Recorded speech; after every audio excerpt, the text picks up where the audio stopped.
la lectura de, amén de todo lo que pasaba en el mundo y en América Latina en particular, desde la Revolución Cubana en 1959, pero facilitó mucho la aceptación de la salida revolucionaria como un único camino posible, en vez de la lucha dentro del sistema constitucional.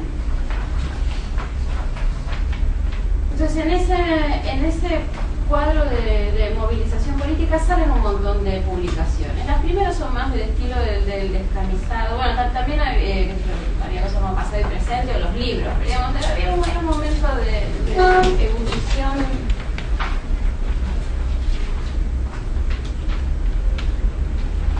que daba lugar a esta clase de publicaciones. Bueno, también, o sea, los diarios tenían que cubrir el titular de La Nación del 2 de julio de 1970 fue asaltar la Caldera un grupo de extremistas. O sea, también tenían que cubrir los medios tradicionales, el comienzo de la vida de Montonero.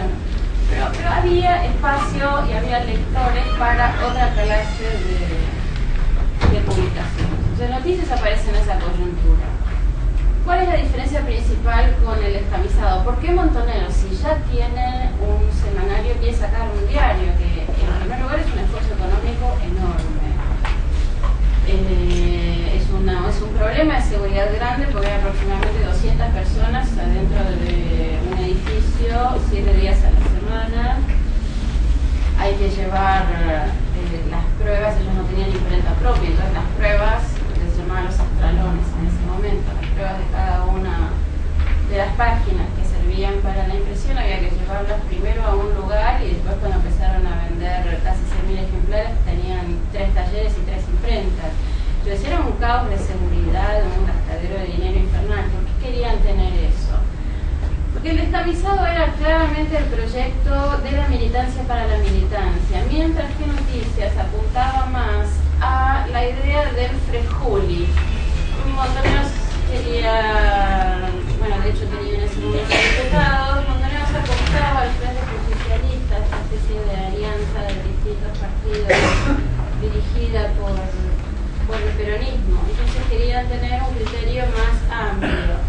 En Noticias no se firmaba casi nada, pero las columnas de opinión que van a encontrar son básicamente de gente que participaba del FEJULI, desde sindicalistas hasta políticos, con la excepción de Certini, que era el jefe de internacionales, y que cada tanto hacía panoramas.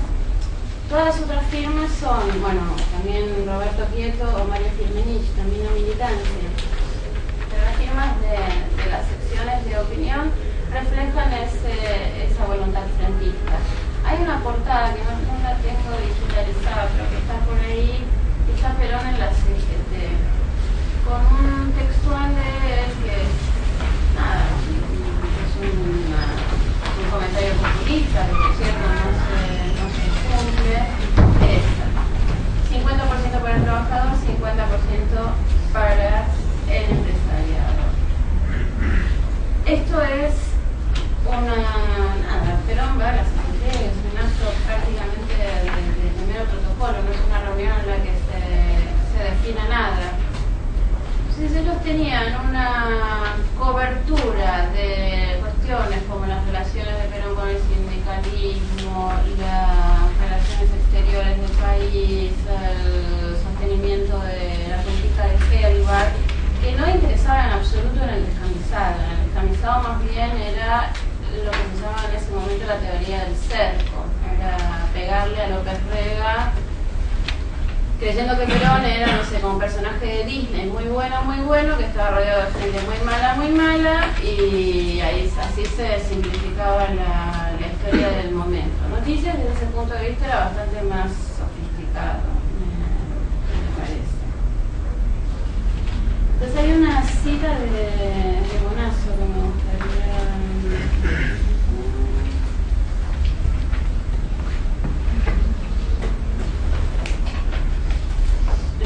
El descamisado resultaba insuficiente porque en aquellos días la política era tan vertiginosa que esperar una semana era mucho tiempo para saber cómo venía a la mano y qué respuestas dabas a la coyuntura tan cambiante.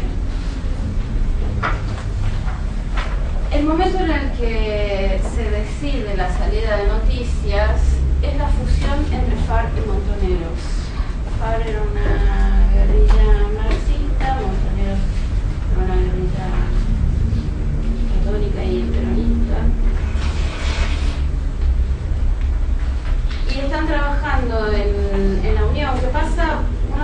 antes de la salida del diario, eso es en octubre, cuando son las elecciones. Y para ellos era importante también, desde ese punto de vista, invertir en un medio que diera cuenta de día a día de cómo opinaban ellos sobre lo que iba sucediendo. Estaba, por ejemplo, Julio Van Roque, que era un cuadro de la FARC muy importante. Bueno, Roberto Quito también venía de la FARC, pero Julio Van Roque, que era un cuadro muy importante de la FARC, participó en la coordinación del diario al comienzo. Y también en la redacción se daban las primeras discusiones, precisamente, cuando todavía no se había hecho la fusión o cuando estaban terminando de definirla.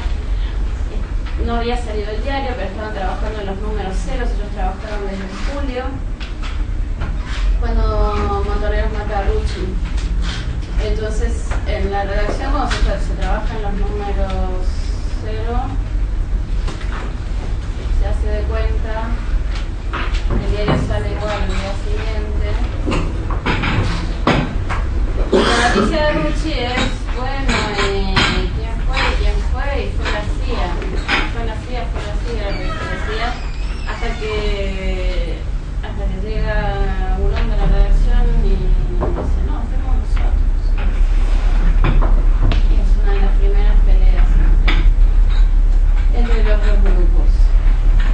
Bueno, volviendo a los criterios de... O sea, esto es por qué querían tener un diario y en qué se diferencia del descamisado. Y esto impacta directamente en los criterios de edición. Hablábamos de si querían parecer más a Crónica, les había mostrado esta portada. Ellos tenían una excelente sección de turf, por ejemplo, este era otro de los elementos. Sacaron a Luis Arana, que era un radical balvinista de Crónica precisamente, y lo llevaron a cubrir. Cada tanto tenían noticias en la portada. Era, no sé, pegamos otras 5 en Palermo, otras 5 supongo que remite al título del día anterior, que voy pegamos 5 en La Plata, pero 2x3 ahora pegamos tantas y son títulos burreros, son de carreras de caballo.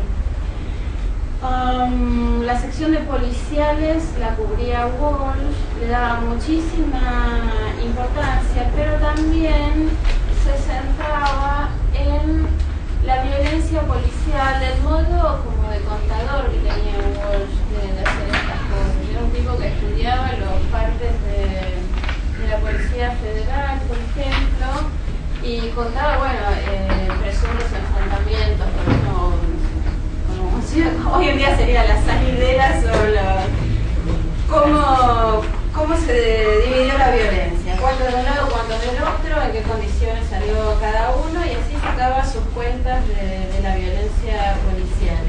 Había también una cobertura importantísima de sociedad desde el punto de vista de cuestiones que por ahí no eran muy noticiables, como perdón de neologismo horrible, que por ahí no eran muy noticiables en diarios como Clarín o La Nación, sobre temas sindicales. Cubrían el menor conflicto sindical en el pueblo más perdido de cualquier punto del país. Le daban una enorme importancia a eso. Y a las cuestiones del costo de la vida. Era un momento en que era importante sostener el pacto social, el plan Gerber, y de todas maneras había desabastecimiento, inflación, había problemas muy serios que impactaban el bolsillo de los trabajadores. Ellos estaban bastante atentos a esto. ¿Cómo se sostiene una edición de estas características cuando el dueño de una empresa es una organización, el capitalista es una organización guerrillera, el director es el miembro de la organización guerrillera y todos los cuadros editoriales son miembros de la organización guerrillera? No fueron los únicos que participaron en la redacción. La redacción fue mixta. Los puestos de edición, ni siquiera todos los puestos de edición estaban limitados a ellos. Por ejemplo, Pablo Giussani